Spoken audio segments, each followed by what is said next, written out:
Hi Sue, I'm Jiayue. In this presentation, I will start it by reflecting on the feedback in Assessment 1 and 2, and I will further discuss the ethical challenges of AI and the changes that the course has brought to me over the past 10 weeks. My first memo assessment is below average, which makes me very frustrated. The feedback indicates that I did not fully understand the task requirements, and there is a gap in the application of course learning and knowledge. My citation also has obvious issues, so I started to realize that in Assessment 2, I really need to switch my math side, take my tutor's feedback, and challenge my bias. I eventually achieved a much better mark on the report assessment.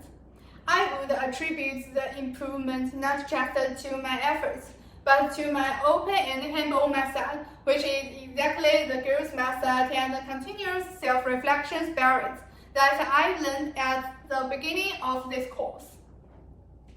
In the process of completing Assessment 2, I did not confidence in my ability at the beginning due to the fear of Assessment 1. But I was deeply inspired by the course material in week 3 and realized that I may have cognitive bias, mainly related to how I perceive things and objects, as well as the possibility of bias in the absence of information. My fear and belief in fear mainly come from my fear of unknown tasks, rather than the difficulty of the task itself. I realized that I shouldn't let cognitive biases and fears defeat me before I even start the task. Therefore, I achieved satisfactory results by rethinking how to arrange tasks, deliberately practicing using course knowledge for critical analysis, and giving myself positive psychological advice.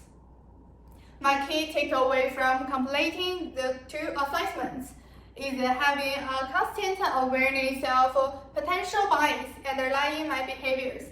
This aligns with what I learned in week 3 regarding cognitive bias and the paper of Wilben and Wilben 2016 regarding an attitude to ask, what else? Beyond the scores, I also gained a realistic understanding of ethical consumerism through IKEA's case study, where IKEA endeavor to be an ethical customers in their choice of suppliers. This highlights an insight to me that I need to treat my investors as ethical customers rather than mainly profit-oriented investors. Finally, the virtue of ethics is also extendable to our views on artificial intelligence. I'm fully aware of the ethical challenges arising from AI, specifically in academic integrity. Academic plagiarism fundamentally fails to make me feel a sense of achievement in self-improvement. Although from the perspective of the teleological framework, I may get a good score and result, but it is an immoral practice from the perspective of the deontological framework, which will destroy academic fairness and harm my future development.